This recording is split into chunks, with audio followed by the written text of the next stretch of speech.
दयानंद जी की आज 200वीं जयंती के उपलक्ष्य में आज आर्य समाज मंदिर में आना हुआ।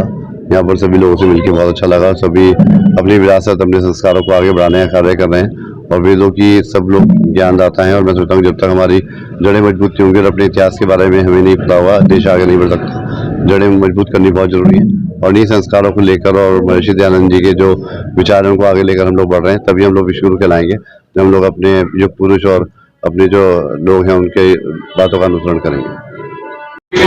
महर्षि स्वामी दयानंद सरस्वती एक ऐसी विभूति थे जिन्होंने इस देश के अंदर, जब ये अंग्रेजों का गुलाम था, उस समय क्रांति की विचारधारा का सूत्रपात किया। ऋषि दयानंद जी वेदों के महान भाष्यकार हुए, महान योगी थे, ब्रह्मचारी थे।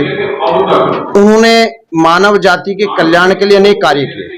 उस समय जब शिक्षा का भारतवर्ष में प्रचार प्रसार नहीं था, उन्होंने अनेक विद्यावाद भारत के अंदर है, कहीं प्रांतवाद है, कहीं भाषावाद है, अलग अलग प्रकार के हैं।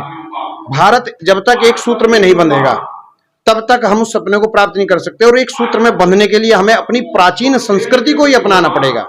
और ऋषि की विशेषता यह है कि उन्होंने विज्ञान के साथ में प्राचीन अपने अध्यात्म को जोड़ा है। उन्होंने वेदों का भाष्य किया और वेदों का भाष्य भी उन्होंने बहुत ही व्यवहारिक, बहुत ही वैज्ञानिक, बहुत ही सामाजिक भाष्य किया है। तो इसलिए हमें आज उनका लाभ उठाना चाहिए।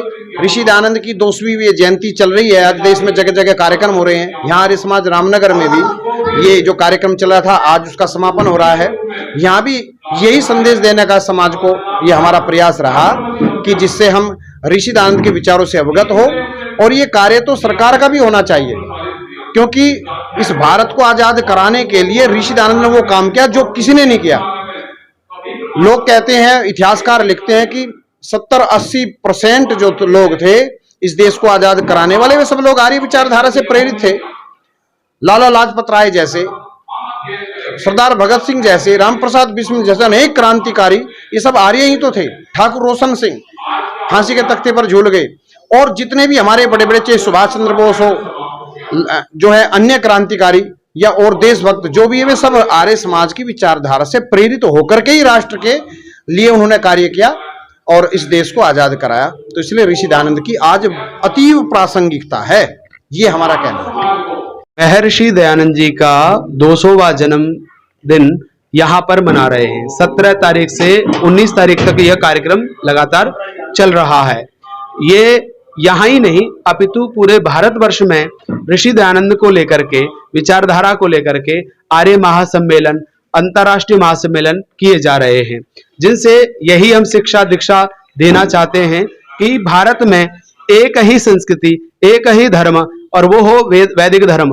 और इसलिए वैदिक धर्म को बढ़ावा देने के लिए सरकार को भी इसमें पूर्ण बहुमत देना चाहिए और ऐसे कार्यक्रम सरकार स्वयं करवाए और ऐसे आचार्यों का भी निर्माण जहां हो रहा है वहां सरकार भी उनके लिए सहयोग करे।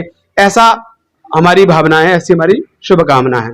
युवाओं के लिए जरूरी है कि अध्यात्म से जुड़ेंगे और अध्यात्म से जुड़ने के लिए उन्हें सत्यार्थ प्रकाश को पढ़ना चाहिए। सत्यार्थ प्रकाश को पढ़ेंगे तो वो धर्म अधर्म को जानेंगे, भक्ष अभक्ष को जानेंगे, आहार विहार को जानेंगे कि उनके जीवन में क्या क्या होना चाहिए और क्या क्या उनके जीवन में नहीं है। वो तभी जान पाएंगे जब ऋषि दयानंद के सत्यार्थ प्रकाश को पढ़ेंगे। और सत्यार्थ प्रकाश में लगभग 2500 ग्रंथों का सार बताते हैं। अगर हम उसको पढ़ते हैं तो हमें मत और संप्रदाय का ज्ञान होगा, और जब मत संप्रदाय का ज्ञान होगा तो हम शायद अध्यात्मता की तरफ बढ़ेंगे। इसलिए हमें सत्यार्थ प्रकाश का और स्वामी दयानंद जी को